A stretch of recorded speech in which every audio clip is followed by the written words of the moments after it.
सैकड़ों श्रद्धालुओं का पर्व महाकुंभ पे सैकड़ों की संख्या में लोग पहुंच रहे, स्नान कर रहे हैं और पवित्र होने के कामना कर रहे हैं।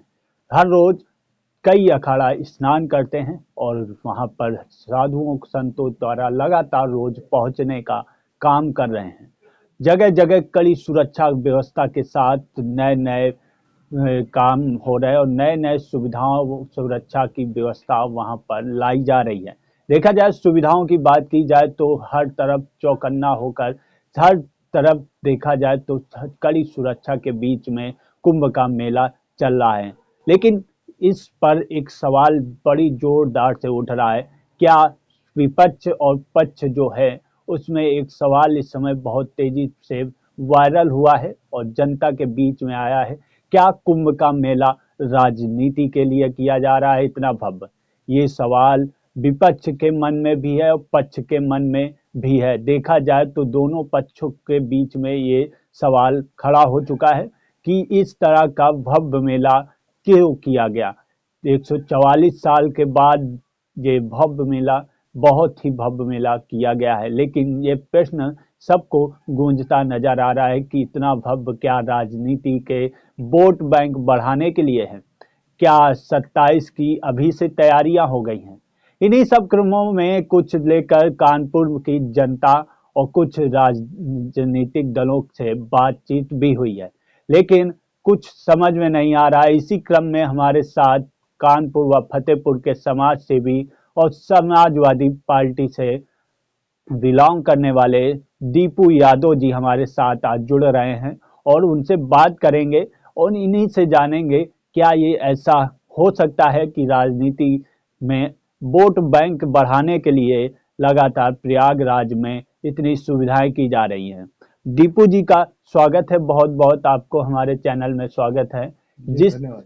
जिस तरह से प्रयागराज की आज बात की जाए, प्रयागराज में लगातार इतना भव्य शुभारंभ किया गया है मेले का, तो इस पर क्या विचार हैं आपके? पहले तो देखिए, ऐसे पर्व तो जो है पूर्व में भी मनाए जाते रहे हैं। प्रदेश में किसी की भी सरकारें रही हों, तो जो ये हिंदू सनातन की जो संस्कृति है, तो सभी लोग मनाते हैं। वो इसमें पक्ष विपक्ष का कोई मतलब नहीं है। लेकिन बीजेपी यहाँ पे एक अलग ही तरीके का अपना एक एजेंडा बनाना चाह रही है कि हम जो है बहुत अच्छी व्यवस्था, ये वो दुनियादारी की सब बातें बीजेपी कर रही है। लेकिन हकीकत में अगर धरातल में जाकर के देखा जाए तो ऐसा कहीं कुछ भी नहीं है। लोगों के सर पे वहाँ पे तंबू नहीं है, टेंट नहीं, खाने की व्यवस्था नहीं है, पानी नहीं है, शौचालय नहीं है, टॉयलेट नहीं है। बहुत सारी समस्याएं, 5-5 10-10 किलोमीटर लोगों को पैदल चलना पड़ रहा है, बहुत सारी असुविधाओं का सामना करना पड़ रहा है। तो जो भी हमारे बाहर से आकर के हमारे पूरे देश में विदेशों से लोग जो आ रहे हैं महाकुंभ में, 144 वर्षों के बाद में जो है महाकुंभ का आयोजन हुआ है, हम इसकी बधाई देना चाहते हैं सभी को, पूरे देश के सनातनियों को, सभी देशवासियों को बहुत बहुत बधाई देना चाहें। सब लोग आए, हम भी चाहते हैं सब लोग आए। लेकिन हमारी उत्तर प्रदेश की बीजेपी गवर्नमेंट इसका पूरी तरह से क्रेडिट लेना चाहती है, लेकिन क्रेडिट ले हमें उसका भी कोई वो नहीं है। लेकिन समस्या इस बात का है कि हमारे प्रदेश का नाम बहुत बदनाम हो रहा है कि यूपी सरकार जो है व्यवस्था नहीं कर पा रही, लोगों के लिए सर के ऊपर तंबू नहीं दे पा रही, टेंट व्यवस्था नहीं दे पा रही, खाना पीना पानी नहीं दे पा रही, टॉयलेट बाथरूम की व्यवस्था नहीं कर पा रही। इससे हमारे प्रदेश का गौरव कम हो रहा है। देखा जाए तो कुंभ में हर रोज नए अखाड़े आते हैं, स्नान करते हैं। जैसा आपने कहा वहाँ तंबू की व्यवस्था नहीं है, लोगों को बड़े पैदल चलना पड़ रहा है। क्या ये हकीकत में इतना सब ज्यादा इस पर काम करना चाहिए उत्तर प्रदेश सरकार को?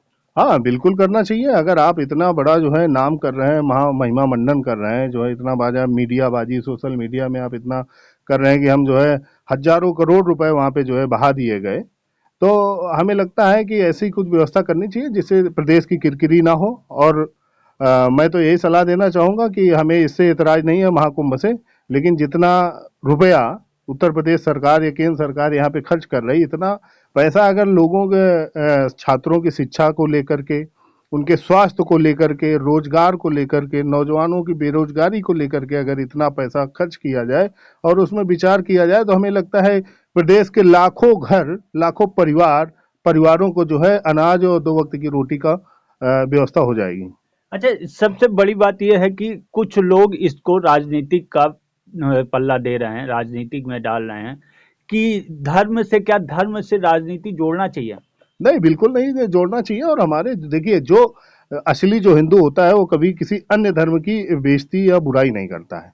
हिंदू होने का सबसे पहला यही मतलब होता है कि किसी अन्य को हम अपमानित ना करें। हमारे धर्म में को जो लोग अनुयायी हैं या जो लोग मान रहे हैं, अपनी श्रद्धा से आ रहे हैं, तो उनका स्वागत होना चाहिए। उसमें किसी के लिए बैरिकेडिंग करना, किसी को मना करना, किसी के लिए भद्रता से बातें करना, ये तो हमारे धर्म का भी अपमान है। और कहीं ना कहीं किसी अन्य का अगर अपमान हो रहा है, तो हमारे हिंदू धर्म में पुराने जो भी ऋषि मुनि रहे, उन लोगों ने सदैव यही कहा है कि हम लोग सबको समानता की दृष्टि से देखते हैं और सबका सम्मान करते हैं। सबका सम्मान पे एक क्वेश्चन मैं आपसे करना चाहता हूँ। बीजेपी सरकार कहती सबका विकास, सबका साथ, सबका विकास, इस पर क्या कहना है आपका? देखिए, ये तो बीजेपी का जो है एक प्रोडक्टिव जो है नारा है कि सबका साथ सबका विकास। लेकिन हकीकत अगर धरातल में जाकर के देखें, तो यूपी के अंदर जो है बहुत ही ज़्यादा भेदभाव, जातिवाद, बेमनुष्यता और पिछड़े दलित अल्पसंख्यकों के साथ बहुत ही ज़्यादा अमानवीय व्यवहार हो रहा है।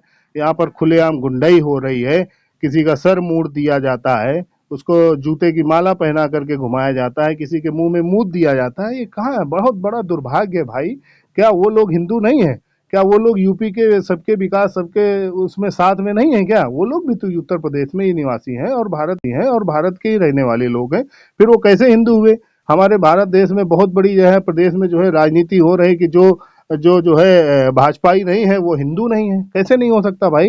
अब वोट के समय तो बीजेपी सबको हिंदू बनाना चाहती है, वो एससी हो, दलित हो, अल्पसंख्यक हो, मुस्लिम हो, कोई भी हो, सबको मतलब सम्मान, सबका साथ सबका विकास का नारा तो दिया जा रहा है। लेकिन वास्तविकता में सम्मान नहीं है।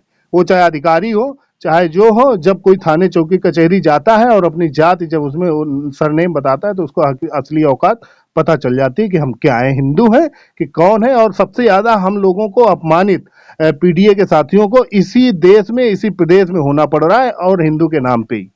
अच्छा, ये तो ठीक रहा। आप एक क्वेश्चन और है, जो कि इस कुंभ के मेले को राजनीति से जोड़ा जाता है। कुछ लोगों का कहना है कि वोट बैंक, बीजेपी का वोट बैंक बढ़ाने के लिए ये कुंभ के मेले में इतना आयोजन कर रहे हैं। हाँ, बीजेपी का प्री प्लान तो यही था कि हमारा इससे जो है हम महिमा मंडन करके पूरे देश में, विदेशों तक जो है अपनी ख्याति का प्रचार प्रसार करेंगे। अच्छी बात है, करें, हमारी तो शुभकामनाएं।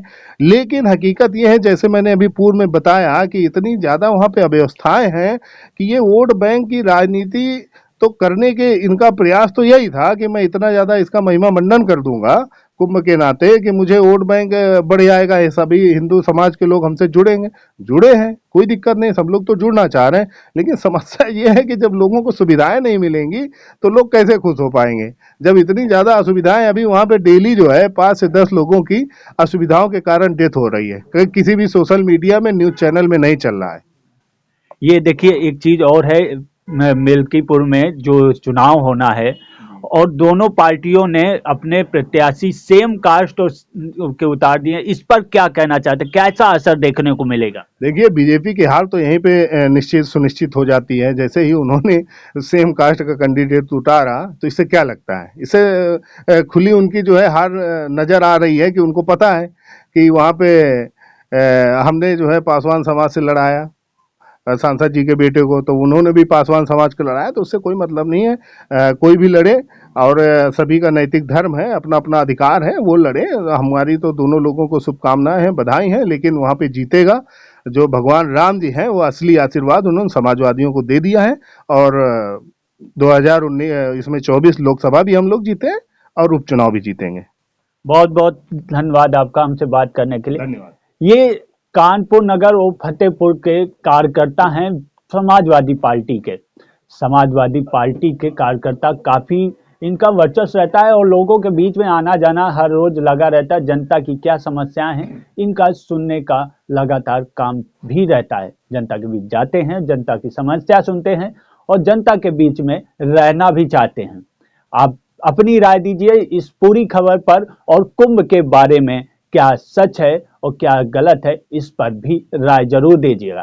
देखते रहिए आर न्यूज में आपका स्वागत भी करता है, और हर प्रकार की खबर और जानकारी देने के लिए हमसे जुड़ने का प्रयास जरूर करें।